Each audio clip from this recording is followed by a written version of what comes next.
YSR Congress party రాష్ట్ర party ఇచ్చినటువంటి పిలుపు మేరకు మహిళలందరితో కలిసి నిన్న తిరుపతిలో వైఎస్ఆర్ కాంగ్రెస్ పార్టీ మహిళల మీద పోలీసుల యొక్క దాష్టీకానికి, పోలీసుల యొక్క దౌర్జన్యానికి నిరసనగా, దాంతోపాటు తిరుమల తిరుపతి దేవస్థానం చైర్మన్ బిఆర్ నాయుడు గారి రాజీనామా చేయాలి అనే డిమాండ్తో, ఈ రెండు డిమాండ్లతో ఈరోజు ఎన్టీఆర్ జిల్లా వైఎస్ఆర్ కాంగ్రెస్ పార్టీ మేమందరం కూడా కలిసి ఈరోజు అంబేద్కర్ గారికి వినతిపత్రం ఇచ్చి నిరసన తెలియజేశాం.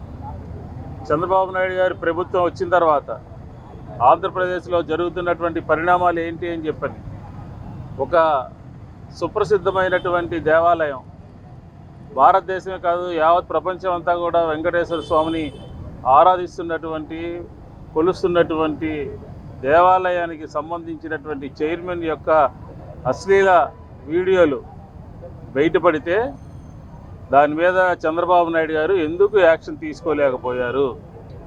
ఎందుకని మీరు మౌనంగా ఉన్నారు? ఎందుకని ఇన్ని రోజులే గడిచినప్పటికీ కూడా బిఆర్ నాయుడు గారి మీద ఎందుకు చర్యలు తీసుకోలేదు? మీ యొక్క చర్యని ఆంధ్రప్రదేశ్ మహిళా లోకం అంతా కూడా గమనిస్తూ ఉంది, గుర్తిస్తూ ఉంది. ఎందుకంటున్నామంటే TV5 చూసి భయపడుతున్నారా?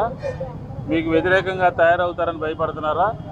అలా భయపడే లెక్కలో మీరు భయపడచ్చు, కానీ ఆంధ్రప్రదేశ్లో ఉన్నటువంటి ప్రజలు కానీ, మహిళా లోకం కానీ సరైన టైంలో మీకు బుద్ధి చెప్తారు అని చెప్పి ఈ సందర్భంగా తెలియజేస్తున్నాను.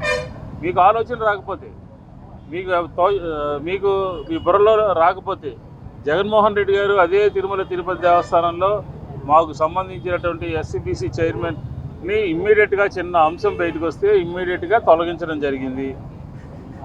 దాన్ని కాపీ కొట్టండి. అది కూడా చేత కాకపోతే ఎట్లా?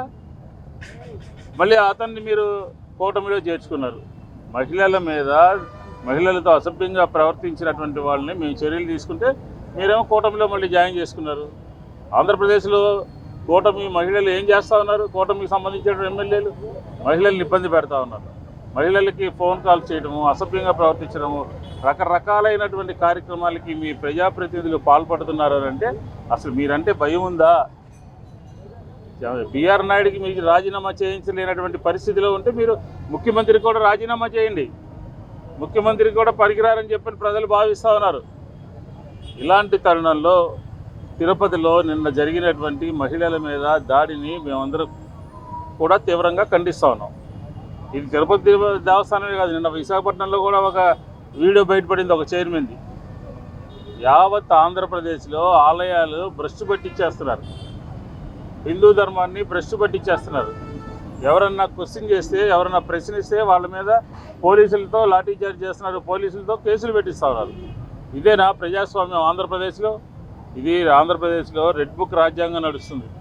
ఈ రెడ్ బుక్ రాజ్యాంగము మీకున్నటువంటి మొన్న గెలిచినటువంటి ఓట్ల శాతాన్ని ఇప్పటికే సగానికి తగ్గించేసింది. మీ ఎమ్మెల్యేల చర్యల మూలంగా, మీ ప్రభుత్వంలో ఉన్నటువంటి వ్యక్తుల యొక్క చర్యల మూలంగా సగానికి పడిపోయింది.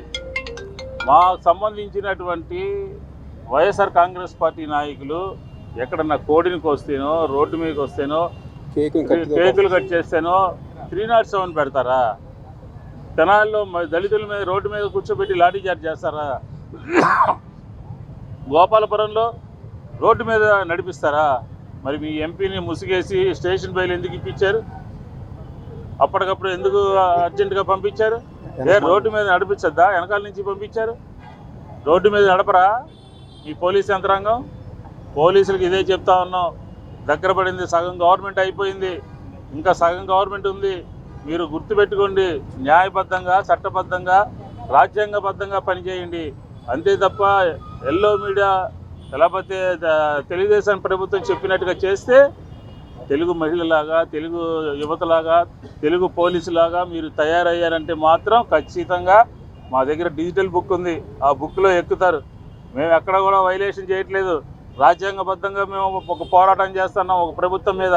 మీరు అన్యాయంగా, అక్రమంగా దౌర్జన్యం చేస్తే, లాఠీచార్జ్ చేస్తే చూస్తా ఊరుకోవడానికి ఇది వైఎస్ఆర్ కాంగ్రెస్ పార్టీ అని చెప్పిన కూడా ఈ సందర్భంగా చెప్తా ఉన్నాం. కాబట్టి ఖచ్చితంగా చంద్రబాబు నాయుడు గారు తక్షణమే బిఆర్ నాయుడుతో రాజీనామా చేయించాలి. అలాగే అది నిన్న విశాఖపట్నంలో దొరికినటువంటి ఎంపీ మీద యాక్షన్ తీసుకోవాలి. లేదంటే వైఎస్ఆర్ కాంగ్రెస్ పార్టీ దీన్ని రాష్ట్ర వ్యాప్త ఉద్యమంగా, మహిళా ఉద్యమంగా, మహిళలకి అన్యాయం జరుగుతున్నటువంటి సందర్భంలో ఒక మహిళా ఉద్యమంగా దీన్ని మార్చడానికి, పోరాటం చేయడానికి వైఎస్ఆర్ కాంగ్రెస్ పార్టీ తయారవుతుంది అని చెప్పని కూడా ఈ సందర్భంగా తెలియజేస్తాం.